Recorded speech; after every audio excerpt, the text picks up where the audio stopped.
And what the urban index adds is food, fuel, and healthcare.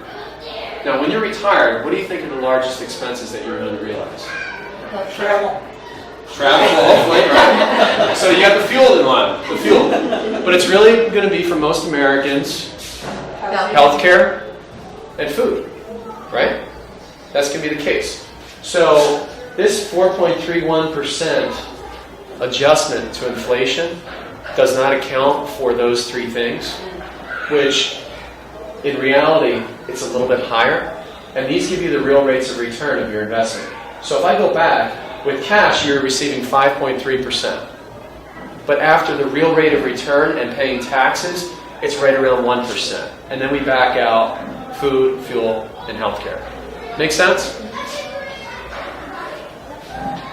Now, this is always an interesting thing.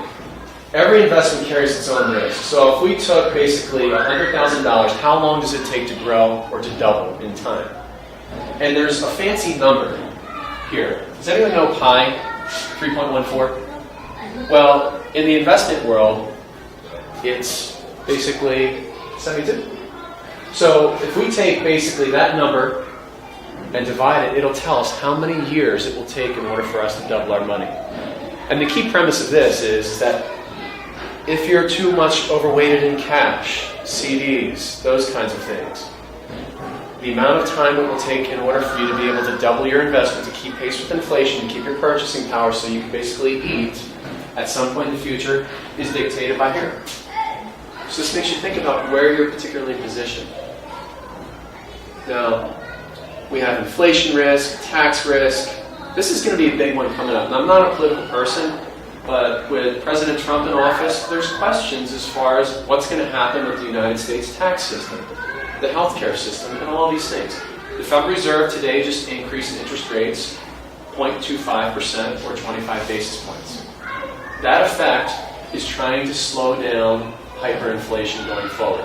So we are moving into a more inflationary environment. How many people in this room have bought a house in the past 5 years?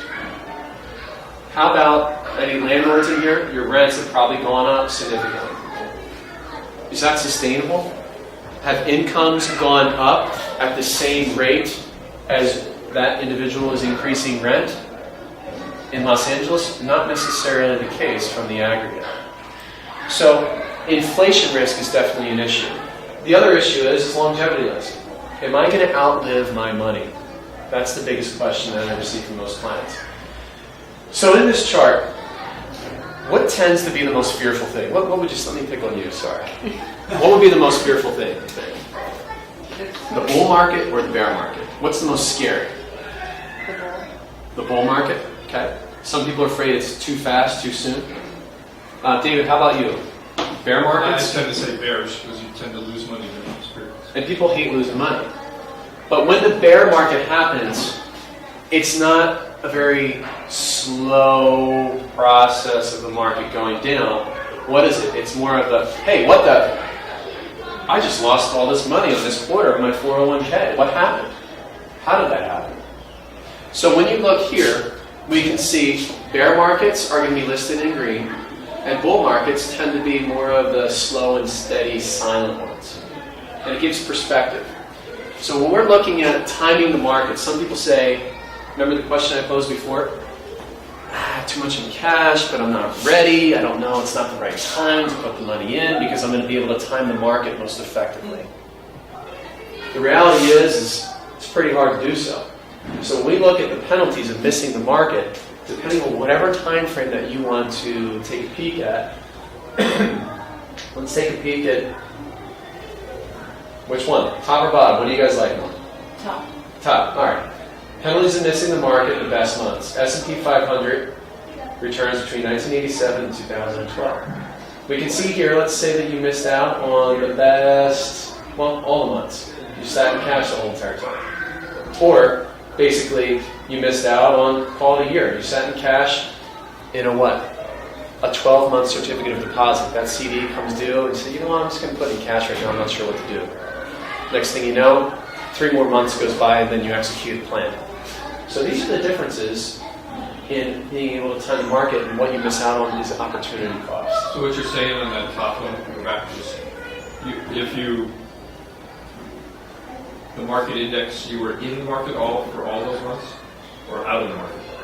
If you're in the market for all months, it would have been 9%. Is that your rate of return, or is that the penalty? S&P 500 rate of return. Rate of return, okay. However, if you missed the 15 best months during this time frame, you did 3.7%. So you can see the variance of missing that particular opportunity. So this is kind of fun. Take a look at this, and what do you see? Wrong movie. Crooked lines. They're parallel. They're kind of wiggly. If you look at them one at a time, they're parallel, but if you flip it up, I'm sure they're not. That's pretty cool. Now my kids, I have a 5-year-old, a 4-year-old, and a 17-month-old. So Bodie, Finn, and Luke are their names. They love Thomas the Tank Engine. I showed them this before, and I had them on a big piece of paper, and they started driving their choo-choo trains on it. But Bodie looked at it and said, "Daddy, I can't drive Thomas on this. There's no track that goes this way." But I said, "No, put him down there and drive him on it." And then sure enough, he was able to kind of get that the lines look like they bend, but the reality is they don't. So I like to play little tricks with my kids too. It's like, oh. All right. Now, what do we have here? This is basically a chart of can you pick a winner? And how do you pick a winner? What do you see here? Is any particular consistency in color boxes? What these color boxes represent are different asset classes that we call. So, you know how you have large stocks, mid-sized stocks, you've got Starbucks, Coffee Bean, and Pete's Coffee Bean tea leaf, right? Different size companies. Some are international, some are bonds, some are fixed income, different types. Different things outperform at different times. So if we were to take that chart, and before I was showing you the top line, what do you see as a theme in this overall portfolio? Let's connect the dots. So for example, pick a color. What's your favorite color? Blue. Blue. All right. So let's take dark blue. That's going to be small cap growth. So in 98, it was a worse performer, then all of a sudden it does the best. And then it's all the way back down the bottom. Then back here, here, here. You see the trend, right? It's up and down. That's the yo-yo. Remember before when I was talking about volatility? It must be something you concern. When you're in your 20s and 30s, you can tolerate that kind of volatility. But as you go along, we keep hearing about diversified portfolios ad nauseum almost.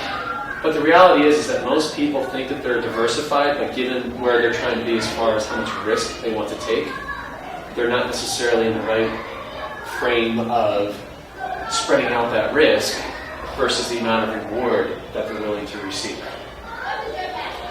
So the diversified portfolio is a good demonstration of if I take an equal amount of each one of these colored boxes and divide it by the total number of boxes, that's how I come to the diversified portfolio. From there, what we take into account is how much risk are you willing to take or not willing to take. And then we can justify a certain type of recommendation or whatever the case might be. So, in this case,